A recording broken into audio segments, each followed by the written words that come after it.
Bugun sizlarga Namangan shahar, bu yog'i Navoiy Kalsovo Shodlik savdo markazining yonidan kirganda, bu tomoni Yangiobod yo'nalishidan kirish, bu tomoni Zarkan most tomonidan kirish.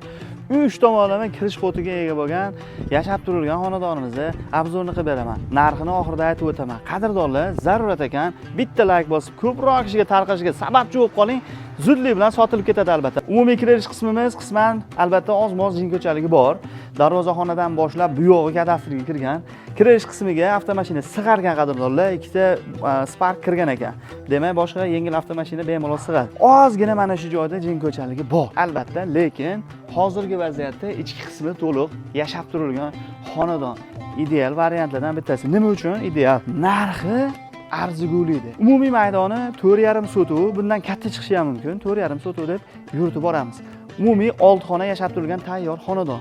O'z mavsumida hosilga kirgan katta yirik mevali daraxtlari ham bor ekan. Bu tomonida yakka alohida 6 xonadan tashqari oshxonasi bor, yozgi letniy ayvoni bor ekan. Bemalol ham shuni maskirovka qilib, xona sifatida yana qo'shimcha xonalarni qilib foydalansa bo'ladi. Kommunal tarmoqlardan muammo yo'q, barcha tarmoqlar o'z o'rnida shakllantirib qo'yilgan va albatta xonadonimizdan suv ariqlari ham o'tgan ekan.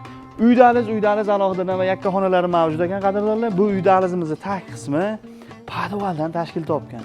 Barcha turdagi oshuvchi buyumlarni bemalol joylasa bo'ladi. Bundan tashqari hayvon boqishga, qoramol boqishga alohida molxonasi bor ekan. Albatta endi yirik, katta maydonli bo'lmasa ham 4 tagacha qoramol boqsa bo'ladi yoki qo'yxona qilsa ham bo'lar ekan. Tashqi tomonda sanuzul, hojatxonalari alohida, ichki tomonda sanuzul yo'q. Ko'rib turibsizlar, ichki holati ham ideal. Hozirgi kunda yashab turilgan, arziy suvoqli, kosmetika holatda ekan. Romlari ham sifatini yo'qotmaganligi uchun akfa qilinmagan. Lekin hozir juda ham yaxshi holatda turibdi. Xonalari alohida ekan, yashab oladigan joyda. Qadrdonlar, ushbu xonadonimiz sizga ma'qul kelayotgan bo'lsa, o'ylanib ikkilanib o'tirishga hojat yo'q. Xonalarni ko'rdingiz, sharoitni ko'rdingiz. Hovlimiz to'liq stashka bo'lgan, atrof muhitda to'liq aholi istiqomat qilib turgan. Eng asosiysi hojaka, masjiddan chaqiryotgan 5 vaqt namoz azoni yaqqol eshitilib turar ekan. Hammamizga xalq tilida aytganda 19-masjid deymiz. Shu masjidda orqa qismga to'g'ri keladi. Agar qiziqqan bo'lsangiz, ekranda qoldiryapgan telefon raqamlariga qo'ng'iroq qiling, xonadon egalari bilan bog'laning. Albatta xonadonimiz narxi sizga qiziq, va'da qildim aytaman-da. Hozirgi aytilayotgan savdodagi narxi $52,800 aytilyapti ekan. Sunnatiga o'tib beradigan joyi bor. Bemalol hozir aytgan telefon raqamlariga qo'ng'iroq qilib, bog'lanib, yana o'tadiganini o'tkazdirib, sotib olib maza qilib istiqomat qiling. Qadrdonlar, bizni kuzatishda davom etinglar.